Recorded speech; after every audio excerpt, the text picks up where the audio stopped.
Hello everyone, Jessica with From Dream to Seed, and today I have a video all about seed starting. This video will be a part of my Beginning Gardener series, so if you haven't seen those other videos, I will link them below. And be sure to subscribe and hit that notification button so you can be notified of any time I add videos to this series.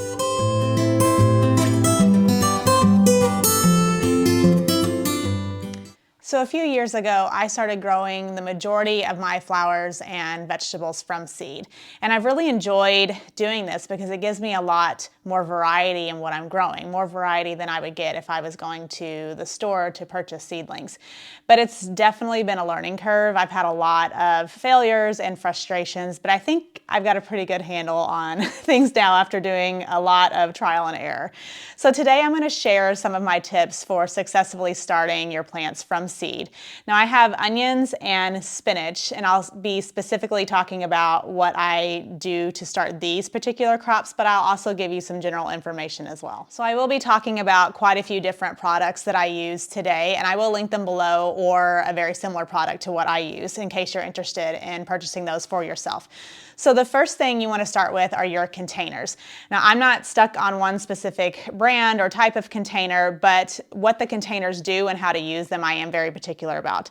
So I have seed flats that I have purchased from, these are from Gardener Supply, and they're very, very heavy plastic. And I like these because they're sturdy, they're gonna last me a really, really long time. And I always make sure, now, these are a 2-inch by 2-inch cells. So I make sure that the seed flats have a bottom and like a bottom that goes underneath the seed flat. And I do this because I like to bottom water my seeds, which I'll talk about in a little bit. But I also use just some of the seed containers, the seedling containers that you get from the stores that you purchase your seedlings from. And they're obviously not as sturdy as the ones that you would purchase, but they're fine to use for several years. And I just make sure that I disinfect them really well with some warm soapy water before I use them each year. And as far as the size of the container, the cells and the containers that you use, it does matter. So you want to make sure that you're not starting something in too big of a container. You have to think about how quickly that plant grows and how big that plant is going to get. So there are 1-by-1 cells that you can get, and those are great for things like lettuces and any flower that stays really, really small for a long time, but you will have to transplant those up to a bigger size at some point. So I have found that 2-inch by 2-inch cells are pretty standard and a good size for what I grow. Now, if I'm starting something like cucumbers or zucchini that get really big and grow very, very quickly, then sometimes I will start them in these bigger containers. However, the problem that you run into if you're using these containers is there's a lot of soil potting mix that has to go in these. And if I was planting something like lettuce in these, that lettuce seedling is going to stay really small. Those roots aren't going to go down to break up that soil. So what happens is, especially if you're growing seedlings inside, is you're not getting that air movement and the sun kind of beating down on that. And with all that soil sitting kind of wet, you will get algae and you can get fungus really, really quickly in these larger cells. So these are usually better for transplanting into once you've started the seedlings in a smaller cell, but for something that grows really, really quickly, these are okay to start with. Although honestly, a lot of times for my tomatoes, I will start them in these smaller cells. Now these are a little bit deeper. These are great for tomatoes because the roots of the tomato will grow very deep. So these are just the ones that the tomatoes come in when you buy them from the store. And so I found these are really, really great to start tomatoes in. And then if I'm not planting straight from here to the garden, which I often do, if I start them a little bit earlier than I normally would, then I'll go ahead and transplant them up to something bigger like this. So the next part of the trays that I always make sure I have are a bottom sort of tray for these little cells to go into. And like I said, I like to bottom water my seedlings. And this is just a great way to make sure you're getting that deep watering so the roots can grow deep and strong, and obviously it doesn't make a mess. So you want to make sure that your seed cells or your planting cells have drainage holes in the bottom, but obviously this flat should not have any holes or you're going to have a big mess.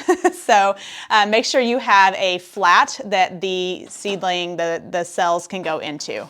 So another part that usually comes with these seed flats are these humidity dumps. And I'll tell you why I don't use these anymore. The reason they are good in theory is because they help keep the moisture inside this flat until the seeds can germinate. Because if germinating seedlings dry out, it will kill them. So in theory, these can be a good thing. However, I have found, especially because I grow indoors under grow lights, I was getting so much fungus and algae growth, if that's that green kind of fuzz you'll see growing on the top of the soil.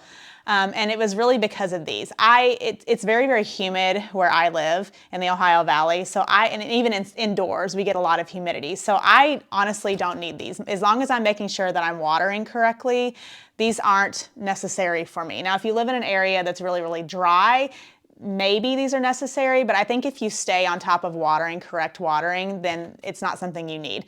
And if you're starting your seedlings outside and you have this humidity dome and you get like a really, really sunny day, you can actually almost kind of cook your seedlings. So if you do use these, I would definitely use them with caution. I have found that they're not necessary for me.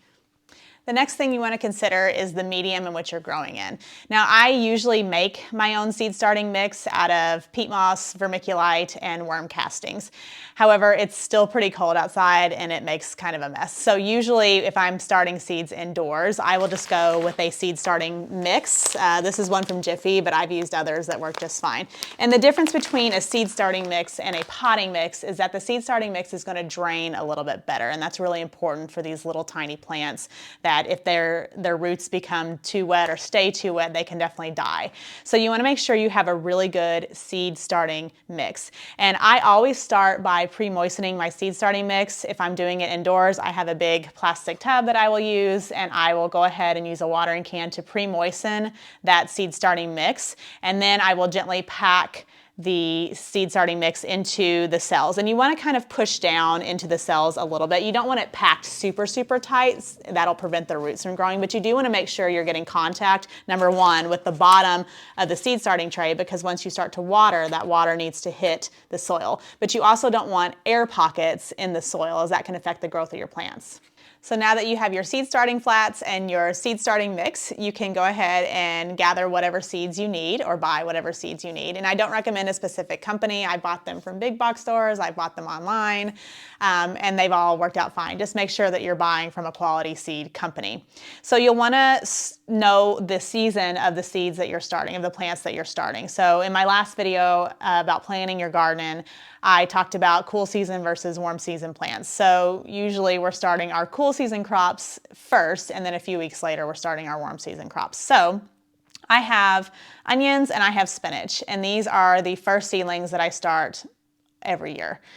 Spinach because it can really, really handle cool temperatures, so I will put it out pretty early. And onions because they take a little bit of time to get going, and because I like to have them pretty mature before I put them out into the garden. So when it comes to planting the seeds in the cell, always look at the back of the seed packet. There's a wealth of information on the back of those packets that will tell you how deep they need to be planted, usually will tell you.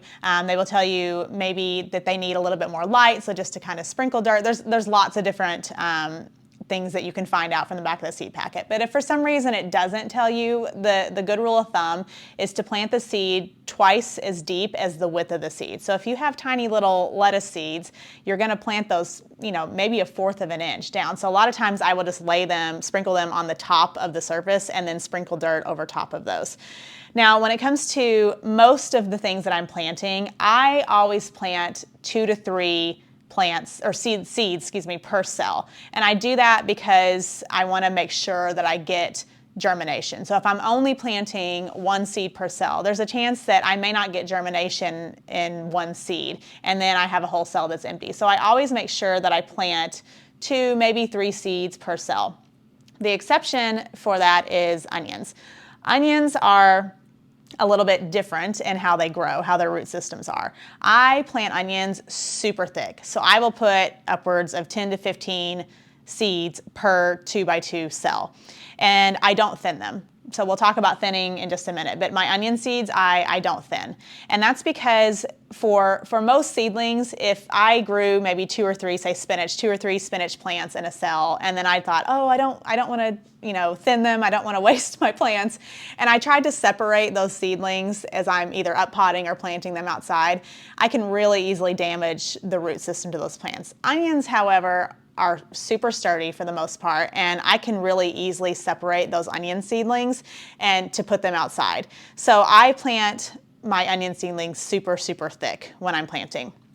So when it comes to thinning for the majority of the plants, so these are spinach. So as you can see, I have 2, 3, sometimes 4, maybe I dropped an extra seed in most of these cells. So when the plants start showing their true leaves, so this means you'll have your 2 kind of seed leads that pop up, and then you'll start to have your true seeds, or your true leaves that will start to come up. And those are the first leaves that look like the actual plant that you're planting. So once most of my seedlings have a set of true leaves, I will go through, and I have some tiny little snippers that I will use. I also have just little thin scissors that I will use. And I will just clip the seedlings that I don't want off at the base. And I do that, or how I choose is I just kind of look to me what looks to be the most healthy seedling. So I look for ones that have like a really strong stem to them. I look for ones that aren't showing any signs of like wilting or falling over. Sometimes you just have to pick. So you want to make sure that you're thinning most plants so that you have one strong plant per cell. The exception, like I said, is onions. So one of the things you might notice with your onion seedlings is they will not shed their seed casing. So you'll notice all these little black dots on the top of your onions. So you definitely want to make sure those are off so they don't weigh down the top of the seedling. But I would suggest pulling them off with your fingers, as you might pull the entire plant out. So what you can do is take just a little pair of scissors or snippers, and you can just clip the top of that right off. So another thing to consider is the age of your seeds. If you're noticing that you're not getting really good germination with your seeds, it could also mean that your seeds are too old. Now, some seeds you can keep for years and years and years. Tomato seeds are one that I found. They usually germinate pretty well, even if they're several years old. Onion seeds, however, are super susceptible to age. So you can see here, these are newer seeds, and these are different varieties, but these are newer seeds that I purchased last year. And so I got really good germination on these. But you can see over here, I got no germination in these 2 cells, and this was a sweet Spanish variety. And I didn't follow my own advice and didn't do a germination test, which I'll talk about in a minute. But I went ahead and planted them, and they did not come up at all. And so I went back and looked at the date on the seed packet, and they're definitely over 6 years old. So as you can see, I got 0 germination. These are actually green onions from partly older seed packet and partly from seeds that I had saved from last year. And I got so-so germination on these. That's not a huge deal, as I can just plant these from seed outside. I don't need to have these in the ground and worry about them having a super long growing season like I do for onions that I'm wanting the bulb. So the green onions, I'm just wanting the top. So I can go ahead and just plant those direct sow outside. But it's really important that you check to make sure that your seeds are not too old. If you're unsure about the germination of those seeds, you can do a quick germination test, which means you're going to wet a paper towel, get it not dripping wet, but just pretty moist, and then put a handful, maybe 10 seeds is an easy number to work with, 10 seeds into that paper towel, fold it up, put it into a Ziploc bag, and come back in about a week and a half, open up that seed or the paper towel, and you will be able to see if any of those seeds had started to germinate. And that will give you an idea of how well those seeds are going to germinate when you plant them in the soil. So if only 3 of those seeds germinate out of 10, that's only 30% that you're going to germinate, as you plant them in the soil. So I like to make sure when I'm doing those germination tests that I have a germination rate of 70% or more. So when it comes to watering newly planted seeds, like I said, I will start with pre-moistened soil. So the soil that I have that I'm putting the seed into is already moistened. So I don't usually need to add any water at that point.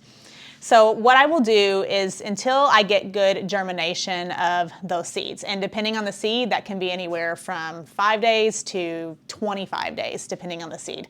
So I usually just keep a spray bottle handy, and I will just gently spray the top of those cells, particularly in the middle where that seed is, until I get good germination.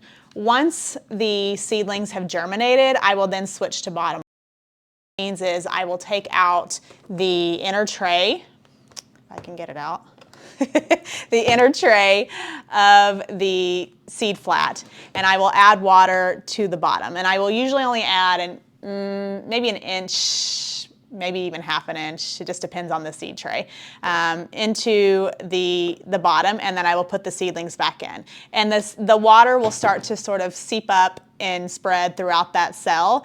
And what that's doing is it's putting water where the roots need to go. And so you'll get much healthier plants than if you're only surface watering those plants. And also if you're using like a watering can, or it can kind of disperse the soil. It can be really harsh on these small seedlings.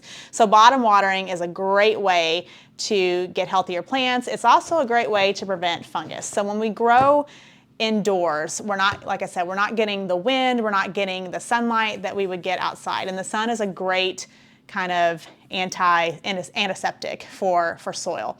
So if you're overwatering, and so on that note, you want to make sure you're not completely letting your soil dry out. But you'll notice the soil will change from a dark brown to a lighter brown.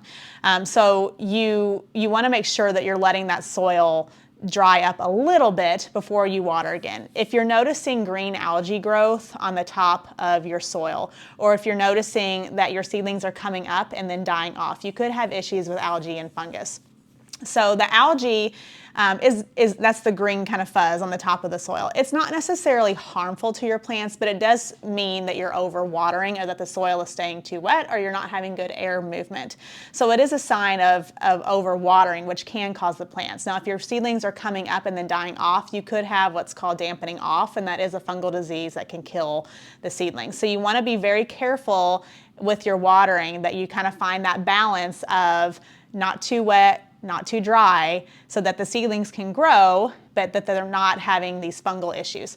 A few things that I've found to work really well is if you're having issues with algae, you can sprinkle cinnamon just a little bit on the top of the soil, and that cinnamon is a really good kind of antifungal, and it will help with that algae growth.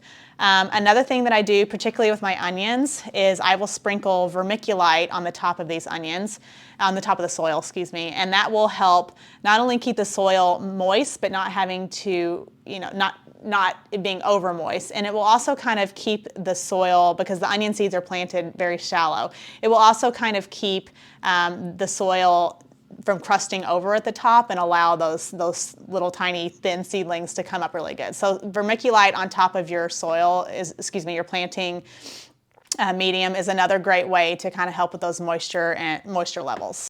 You can also definitely use a fan to help air movement get to your seedlings. This will imitate the wind that they will get outside. It will also create air movement that will help prevent fungal diseases. You can use a small oscillating fan. I just use a large one and use it farther back and have it on the low setting. So something else to consider is where you're going to actually grow these seedlings. Now, like I said, I do grow under grow lights. I have just found that it's very controlled environment, so I did invest in some grow lights. And I won't get into the specifics of requirements for grow lights, because there's a million different setups that you can have. But I do suggest LED grow lights. They don't get as hot, which I like, because I'm super klutzy and I'm not burning myself. But also, if for some reason those plants get tall and I don't raise up the lights a little bit, those plants that might be actually touching the bulbs, they're not going to get really burned against an LED light. So I do prefer full spectrum LED lights, and I do like to have at least 2 lights per hood on my grow lights. I found that it disperses the light really well, and some of them even have 3 now, which would be even better. So maybe I'll be investing in those in the future. But I do suggest LED grow lights. But what to do if you don't have grow lights, or you don't feel like investing in those, or you don't have room? There's still options.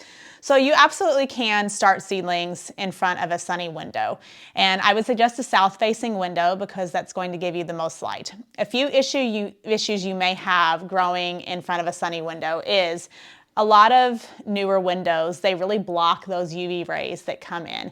And so you will find your plants may germinate, but they'll get really leggy, which means that they're very, very tall. The stems are very, very thin. They're not strong. They're leaning really hard towards that light. And the problem with having leggy seedlings is once you go to transplant those outside, they're very, very weak. Those stems are very stretched and they're very weak. So when they're exposed to rain or wind, they can get really damaged and it can actually even kill them off. So you do need to be cautious of having leggy seedlings when you're growing next to a window. So how do you fix that problem? Well, if your outdoor temperatures are 50 to 60 degrees, you can definitely grow seedlings or expose your seedlings to outdoor temperatures and even start the seedlings completely outdoors. Things like spinach and onions and these cool season plants, they will definitely germinate in 50 degree, 60 degree weather. It may take a little bit longer for them to germinate, but they definitely will germinate. But what you can do is start them inside and then expose them to some sunlight for a few hours every day. However, you do need to be very careful. So seedlings that have been started indoors are not as strong as seedlings that are started completely outside if you were to just plant seeds into your garden. They're not exposed to wind, they're not exposed to strong amounts of UV, they're not exposed to rain and all the other elements that go outside. So you have to be very, very careful about the environment that you're putting the seedlings in. So if you're starting inside but bringing them outside for a few hours of the day, if you can catch a cloudy day, that's a really great time to put seedlings outside. It exposes them to a little bit lower levels of that UV. And you also want to be sure that it's not a super windy day because these little tiny seeds can definitely get whipped around and it can almost kind of strangulate them and kill them off. So you want to make sure that you're putting them in a place where they're not getting strong amounts of wind, they're not getting too much sunlight at first, but moving them in and out, so bringing them back in when it's really, really cold at night, but moving them in and out is a really great way to not have leggy seedlings. It can fix leggy seedlings. And like I said, if you can find a spot that's fairly sheltered from the elements, you can absolutely have your seeds growing completely outside. So that's an option for you if you don't have grow lights. So another thing to consider is the temperature in which you are growing the seeds. So for onions and spinach, they can definitely, like I said, germinate in cooler temperatures. So most people, I think, keep their homes, high 60s, low 70s, which is great temperature for these to germinate. Most seeds to germinate, really, with the exception of peppers and maybe tomatoes a little bit, although I think they would germinate, but definitely hot peppers that like that really, really, really warm soil temperature. But for me, I grow my seedlings. I'm down in my basement, and I'm also by a bunch of windows. So I bought a small thermometer. And right now the temperature is 66. However, as I get closer to the window, and I just keep this up and it'll tell me the highest temperature and the lowest temperature. So the average, I think that where my seedlings are run is low 60s, which is, they would probably germinate, but it's a little cool and it would take a really long time. So I bought a heat mat, and you can find these lots of places. This is just a standard one, nothing super fancy about it. And what heat mats do is they will raise the ambient temperature in the soil or the temperature in the soil 10 to 20 degrees. So if your house is already 70, you don't want to use a heat mat because that's going to get almost too hot for these plants. But for me, this will raise it low 70s for me. And I will I do, not everyone does this, but I do start all of my seeds on a heat mat. And that's just because it's fairly cool where I'm starting my seeds and I want them to speed up quickly. I only have one set of grow lights and I need those seeds to germinate and start growing so that I can move other seeds into the grow lights. So I do start all of my seeds on grow lights. However, I don't on a heat mat, but I don't keep all of my seeds on the heat mat, especially my cool season crops. They won't like it. They won't grow as well. So once my seedlings have germinated, I will take them off of the heat mat. Now, things like peppers, like I said, you can keep those on a heat mat if your house is a little bit cooler. That will definitely help them grow. But heat mats aren't necessary if the temperatures in your home are optimal for starting seeds. So 2 other things to think about when you're starting your seeds is to make sure you're labeling your seeds. And I will speak from experience that you think you're going to remember what you planted, but you won't. So make sure that you're labeling your seeds. So I do like these little just plastic plant tags because I can clean them and reuse them, or just not clean off and just plant the same thing next year and use the same tag. You want to make sure that you're using a UV marker. Actually, I don't know if it's called UV marker, but it's a permanent marker that will help, that is designed to not fade under UV rays. That's a better way of saying it. So I'll link this below, but these are really, really great because a lot of times I was using just like a Sharpie or a regular marker and the sun will fade them and then I have no idea what it was, especially if I'm planting a lot of different varieties of something. So invest in a UV, whatever that means, marker, UV protected marker, I don't know.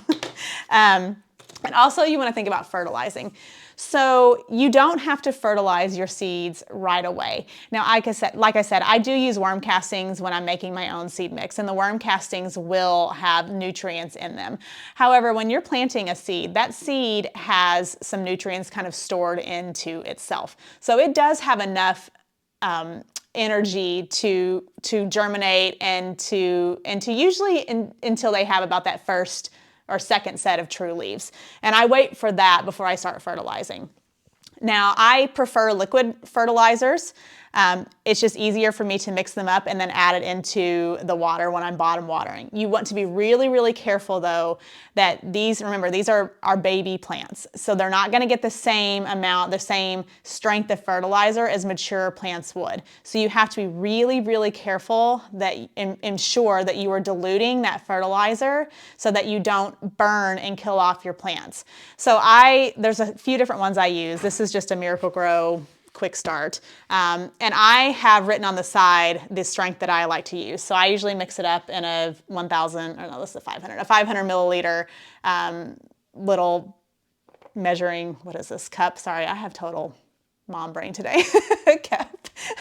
And so I know exactly the strength that I need to mix in. But if you're using things like fish water or fish emulsion or an organic liquid fertilizer, be really, really careful and make sure you dilute it.